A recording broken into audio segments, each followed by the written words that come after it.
Greetings and hello. This is Dr. Vandick once again. Welcome back to Introduction to Philosophy. We are still in the unit about free will, and in this lecture, Lecture 21, we're going to be talking about some very important arguments against free will. And they differ in some of the assumptions that they make. Some of them assume determinism, and then by assuming determinism, make some reasonable moves to conclude that free will doesn't exist. But one of the arguments says, you know what? Maybe determinism is true. Maybe the opposite, indeterminism, is true. But either way, there isn't free will. So we're going to be looking at arguments that are deterministic, and some are indeterministic, that all claim there can't be free will. Stay tuned. Okay, so if you don't have free will, maybe you're just like a wind-up robot. The robot just goes where it has to go. And maybe there's some really good a priori arguments that show philosophically that there has to not be any free will. It would be really interesting if you could pull that off, if you could prove that there isn't any free will. Okay, so like I briefly mentioned, two of the arguments are going to be presupposing determinism. That's why I'm calling those two arguments deterministic arguments. These arguments are going to be assuming as one of their premises that determinism is true. And you might say, as an objection to those arguments, well, maybe determinism isn't true. But then there's that third argument we'll get to. The two arguments that are deterministic in the sense that I spelled out, that they assume determinism. The first argument is one that has a lot of different names. You could call it the regress of reasons argument, or the origination argument, or the causal chain argument. I think I like the causal chain name the best. That kind of best illustrates how the argument is supposed to go. And it says something like, whatever it is that you do, that you think you're doing of your own free will, that is caused, and we could trace the causes back to events that started way before you even existed. And so therefore, they're not, these events, these choices, these actions of yours, they're not happening because you made them happen. They're happening because the Big Bang made them happen. They're happening because of stuff outside of you, prior to you, and therefore outside of your free will. And so therefore, it's not happening of your free will. And so therefore, you don't have free will. That's the basics of it. The second argument we're going to look at is going to relate to our unit on metaphysics, especially our lecture about the nature of time, which you might recall was lecture 13, Time, Change, and Causation. And it has to do with what the nature of time is, if determinism is true, and how that conflicts with what the nature of time would seem to have to be if free will exists. Okay, the regress of reasons argument, which I said, if it were up to me, if I were the king of philosophy, I would call it the causal chain argument. This is the one in which your actions are caused by your brain, and what your brain is doing is caused by other stuff. Your brain is, in some sense, a puppet. A puppet of what? A puppet of the universe. Remember, I have emphasized, and I will continue to emphasize, that determinism has two parts, and sometimes it's more important to focus on one of those parts versus the other. For thinking about the present argument, the regress of reasons argument, aka the causal chain argument, the part about predetermination is the most important part of determinism. The idea in determinism that says every event is determined by some prior event. That's going to be doing the heavy lifting in this argument. Now, one way to really put a point on it is to focus on psychological determinism, and recall that psychological determinism is the one that says, let's take a look at human action. When a person is acting, as opposed to just things happening to that person, when a person is acting, what's happening there? Well, what's happening there is that they have desires, and the desires are causing them to act in some certain way. That's what it means to act. A person that was pushed off a bridge and then falls on a bunch of first graders and kills them, they didn't do that. The person that fell, they didn't kill the kids intentionally.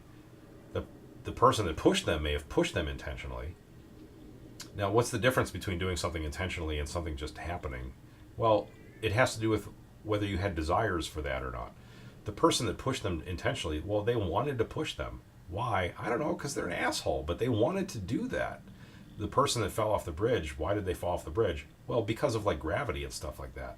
But it wasn't something that they chose to do. They didn't desire to kill those kids and then act on that desire. But the pusher did. The pusher did desire for that person to fall off the bridge. So what does it mean for there to be rational action? It means that you have desires. You have these mental states that make you do what you're going to do.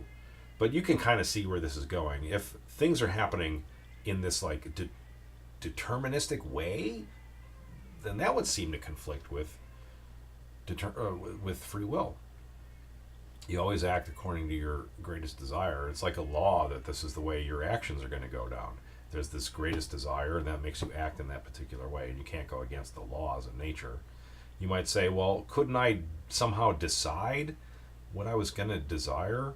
Well, that doesn't really seem to make a lot of sense. At some point, there has to be something outside of your control. Like, you might have some desires that you brought about of your choices, but it doesn't make sense that all your desires were brought about by your choices, because if you're choosing, then that's something that you're doing as opposed to it's just happening to you. And if it's something that you're doing, that presupposes that you have some prior preference. But if you were making all of your desires, that means you're starting with nothing. You're starting with no prior preference. But if you have no prior preference, why would you make it one way versus the other? It doesn't make any sense. The very idea of pulling yourself up by your bootstraps is as weird as like a statue carving itself out of a rock.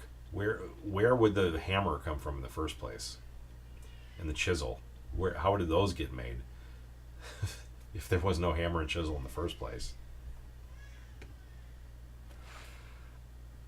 We're going to take a small break in the middle of this argument to think about this view of reality as this huge network of causes and effects stretching all the way back to the Big Bang, the very beginning of the universe. It's kind of a funny video, but it's also an informative video, and it's a video called Why Is the Milk Gone? I'm going to take a drink, and by the way, I'm not drinking milk. This is just water. Anyway, I'll see you when I'm done drinking.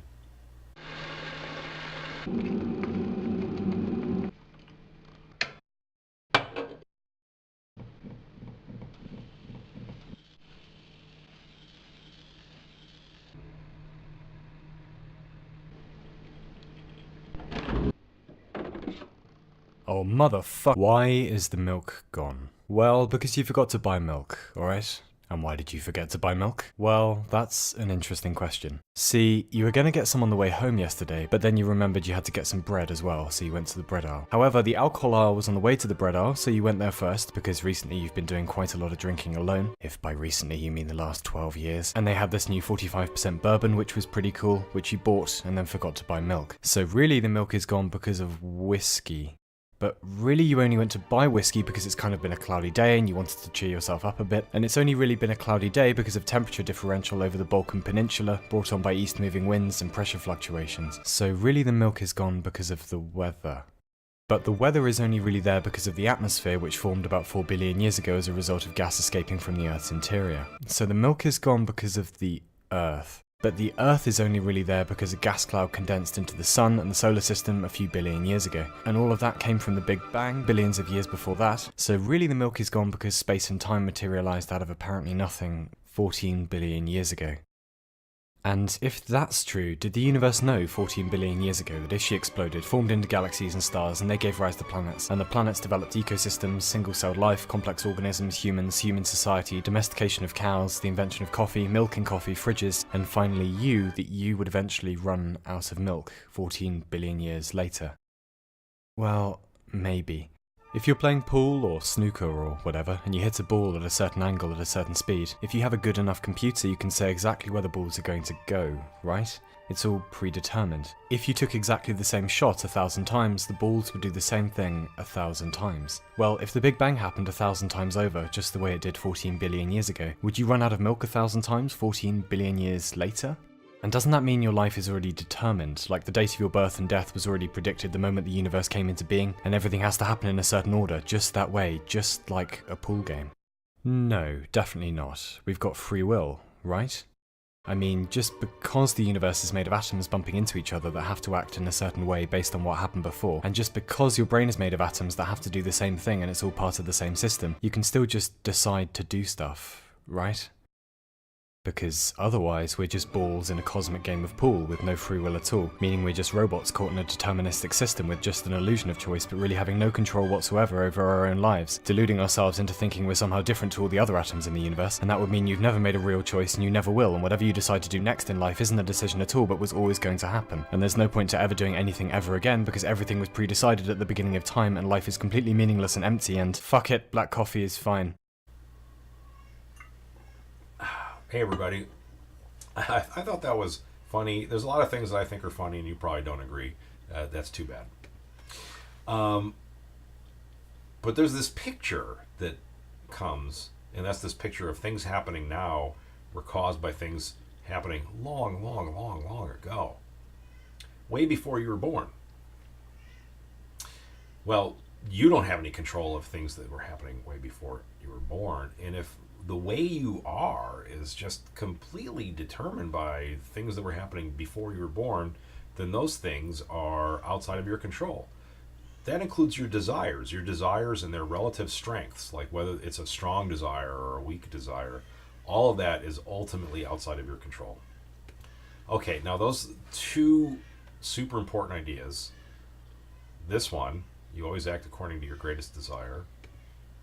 And this one, your desires and their relative strengths are outside of your control. You can kind of see how this is going to go, but formally we plug it all in to this larger structure, this argument that's got all these different parts, 6 premises and then a conclusion, and you can see really in fine detail how it's supposed to work.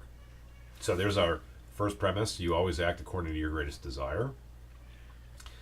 You might say that makes sense. That's just like what it means to act, what it means for something to be in action, or we might say what it means to be in intentional action. And your desires and their relative strengths are outside of your control. Yeah, that makes a lot of sense too. Like they can't all be fully within your control. That just seems as impossible as something making itself, something coming from nothing.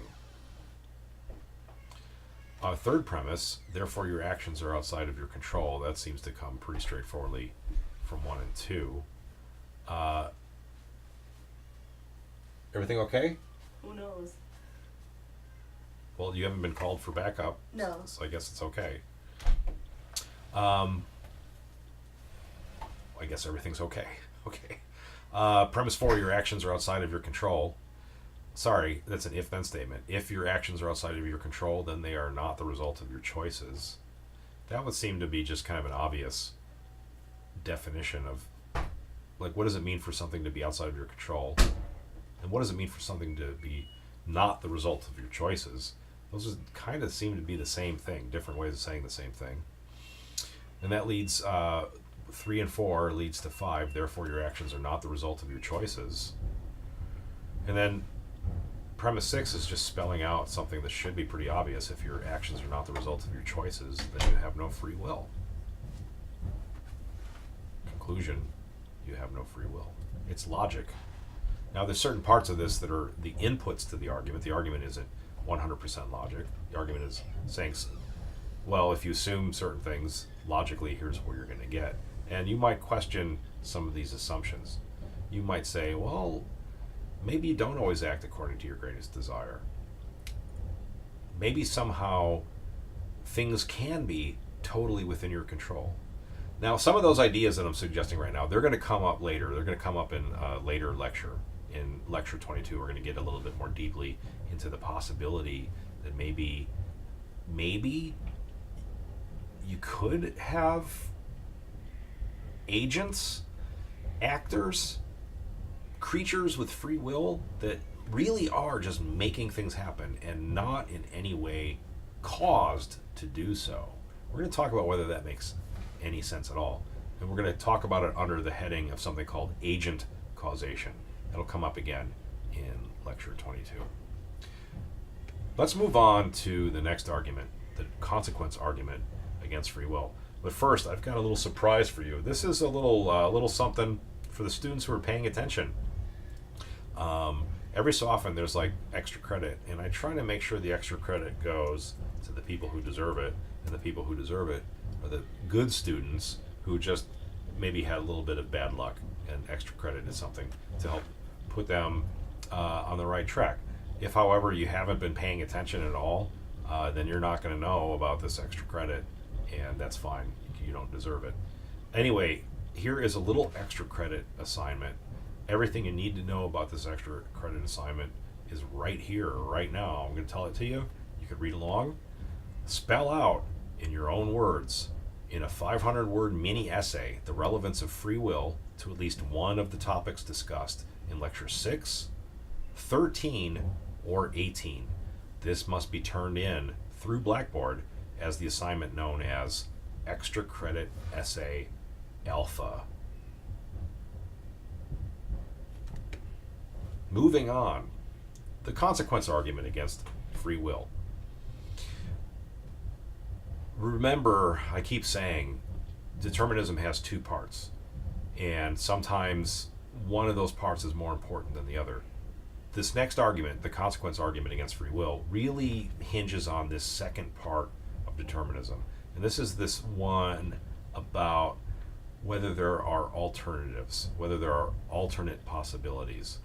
This aspect of determinism says, for every event that happens, it had to happen and could not have been otherwise. It couldn't have been otherwise. Now, if something couldn't have been otherwise, well, what follows from that? What follows from that? Well, one way we could state what follows from that for some event, like it couldn't have been otherwise, we might state that in terms of certain views about the nature of time itself. So right now, I am going to do something with my hands. I'm either going to raise my right hand or my left hand. Now, suppose what I'm going to do is raise my left hand. And it can't have been otherwise. I had to raise my left hand. Well, you might say then that the future is not open. It's not set. I'm sorry. If I have to raise my left hand, then in some sense the future already contains me raising my left hand. And there is no other possibility that could have been. And that is something that we might depict in terms of B theories, the kind of block universe that you get with B theories like eternalism. On the other hand, pun intended, on the other hand, if it's open, whether in the future I raise my left hand or my right hand or no hands at all, well, that would seem to fit better with A theories, in particular either presentism or growing block theory. Both presentism and growing block theory allow for the future to be open, allow for the future to not yet exist. It's not yet set whether I raise my left hand. Now I'm going to do something with my hands.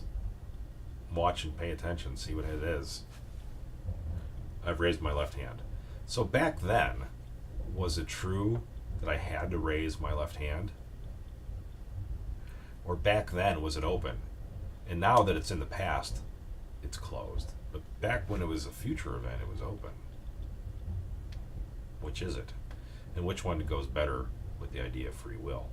Now, a lot of people say what goes best with the idea of free will is that you've got some kind of A theory that the future is open. But what goes best with determinism? Well, that would seem to be either the B theories or shrinking block theory. Because shrinking block theory and the B theories all have a closed future. The future is already just set. There's no way of changing or fixing the future. There's a sense in which you could change the future in shrinking block theory, and that is to make it not be the future anymore. And then but look, no one really believes in the shrinking block theory anyway, so not worth spending a whole lot of time about. What we should focus on are the B theories, like eternalism or four-dimensionalism, where you've got this big frozen block universe. In the future, there's just one future. When we put that all together, we get something like this. Premise 1, if determinism is true, then the future is not open. Premise 2, determinism is true. Premise 3, the future is not open. But premise 4 says if you have free will, then the future is open, and we put 3 and 4 together and we get the conclusion you don't have any free will. That is just spelling out in a logical way what I think you kind of already probably understood when we brought up free will in connection with the A theory and the B theory.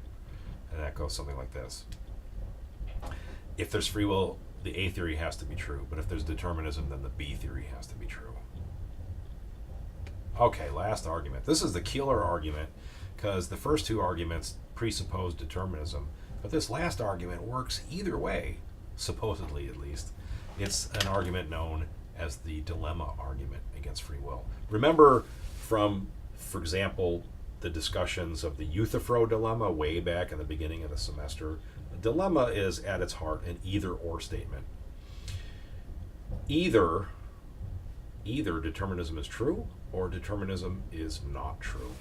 That is going to be the main supposition of this argument, but that's kind of making no supposition at all, because that might remind you of the principle of bivalence that says, well, for any proposition P, either it's true or it's not true, and it can't be both, and it can't be neither. So either determinism is true or it isn't. That's just a priori. It's either the one or the other, and either way, says this argument, there is no free will. Okay, here are the two parts of determinism again, and it's going to be very useful for us to think about what their opposites would be. What would it mean to take each of these parts and negate them? Because this argument is going to be saying, well, either determinism is true or determinism is not true. And let's think about that. What would it mean for determinism to not be true? Well, one way of thinking about that is to take this first part and negate it. This first part of determinism says every event is determined by some prior event. Well, what would be the negation of that? Well, one way to take a sentence and negate it is to just take the word not and stick it in there somewhere. Maybe stick it at the end. Every event is determined by some prior event. Not. Or you could take it and stick it in the front. Not every event is determined by some prior event. And if you think about it, realize that if it's true that not every event is determined by some prior event, then at least one event isn't determined by some prior event. It just happens without being determined. What would it mean for something to happen without being determined? One way to think about that is to think of in terms of randomness. For something to happen without being determined is for it to just happen at random. We think about randomness when we think about gambling, we think about rolling dice or flipping coins. Now, sometimes maybe those aren't truly random. Maybe you have a coin that is not a fair coin. It's not really a fair coin. There's a little weight in it that makes it come up, causes it, the causal statement, makes it come up heads more often than tails. That wouldn't be a fair coin, and that wouldn't really be random, would it? What would it mean for it to really be random? Well, what it would mean for it to be really random, we might put like this. If you flip it an infinite number of times, guaranteed half of those times are going to be heads and half of those times are going to be tails. That's what it means for it to be fair coin. And at any moment that it comes up heads, why did it come up heads? No reason. It wasn't made to come up heads. If it was made to come up heads, then that means there's some causal law that's determining it to come up heads. There's some pattern whereby in those circumstances it would have to come up heads. Now, when you think about a coin flipping, if you think about forces, from the forces of the thumb pushing on it and little air molecules bouncing off of it, you might say, well, isn't it caused when it comes up heads? It's caused to come up heads, and so therefore it wasn't really random. The answer is yes. If the coin is really being caused to come up heads, in that particular moment it had to come up heads, then it's not truly random. If you're thinking in a causal system, you're thinking of something that isn't actually random. A lot of what we call random isn't random. It's just so complicated, we treat it as if it were random. What would it mean for something to be really, truly random? Well, some people say that if you study quantum mechanics, you appreciate that at the most fundamental levels of reality, microscopic phenomenon are truly random. There are things that happen without being caused. That the best you could say is there's some kind of like proper probability distribution, but there's nothing that is necessarily going to happen. Anything that happens, the best you could say is there's some probability that's going to happen. But when it does happen, it could have been otherwise. It wasn't made to happen by something previous. So the picture here might best be summed up by, if we're thinking of indeterminism, we're thinking of things that just happen at random. But now you've got to wonder, like, if things are happening at random, is that really free will? So suppose I have a bunch of desires. I desire to live a long life. I desire to have a lot of like really wonderful and meaningful times with my family, and despite all those desires, just at random, I stand up and throw myself out the window and fall to my death. Just at random. You might say, wait a minute, was he suicidal? No, not at all. Did he want to die? Nope. Did he want to see how far he could fly? No. It was just random. Well, does it make sense then to say that he did it of his free will? If he just did it at random? You might say, like, doing things of your free will logically entails that you wanted to do them, that it was your will. You willed it. Will you do this? Will you take this woman to be your lawfully wedded wife? The word will in free will is closely related to the word will in things like willpower. And what will you do? What is it that you will? What is it that you want? But that seems to presuppose that there's a causal relationship between what you want and what you do. But if you've got causation, you don't have randomness. You don't have things just happening because no reason at all. That's what randomness is. So the very idea of randomness seems to negate the idea of free will, and vice versa. Okay, let's plug all this stuff in and make an argument, the dilemma argument against free will. Okay, either determinism is true or it is false. That's our dilemma, and that's just trivially true. That's just the logical principle of bivalence. If determinism is true, then you can never choose to perform one action instead of another. That's something called the incompatibilism thesis. The idea of incompatibilism is the idea that free will and determinism are incompatible. And we're going to discuss that a lot more in the next lecture, lecture 22. Premise 3, if you can never choose to perform one action instead of another, then you do not have free will. That just seems obvious. You might say that's part of the definition of free will. Although we'll talk a bit more in the next lecture about what is the proper definition of free will. Now, this would seem to follow that if determinism is true, no one has free will. So we've already seen arguments that say that if determinism is true, there is no free will. Let's get to the cool part, the part about what if determinism isn't true. If determinism is false, then some events are random. So if something is not random, then it's determined. If it's not determined, then it's random. 6, and this is really important. If you do something randomly, like you just randomly, for no reason, just throw yourself into traffic, then it wasn't the result of a choice. Now you might say some people do choose to kill themselves. Yeah, but that's not what we're talking about. We're talking about somebody who didn't want to kill themselves, but they did it anyway. Well, there's a sense in which they didn't do it.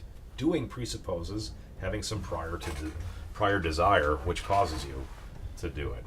So, therefore, an action that is random is not the result of free will. And therefore, there is no free will. So there you go. There have been 3 arguments against free will. 2 of those arguments presuppose determinism. And the third argument is supposed to work regardless of whether determinism is true or not. Even if indeterminism is true, there isn't any free will, according to this argument. And it's because of arguments like this that a lot of philosophers think that just a priori, free will doesn't make any sense at all. And there just isn't any such thing. Study questions. Study question 1. According to the regress of reasons for acting argument, you always act according to your greatest desire. That was choice A. B, your desires and their relative strength are ultimately outside of your control. C, if your actions are outside of your control and they are not the result of your choices. D, you have no free will. E, all of the above. Study question 2. Random actions A are not the result of choice. B are not the result of your beliefs, desires, and intentions. C do not happen for a reason. D do not happen because you willed them to happen. Or E, all of the above. Is there a study question 3? No, there's just 2 study questions. And what's the answers? E, to both. E is the answer to 1, and E is the answer to 2. So that brings us pretty close to the end. Let me tell you what's coming up next. What's coming up next is lecture 22.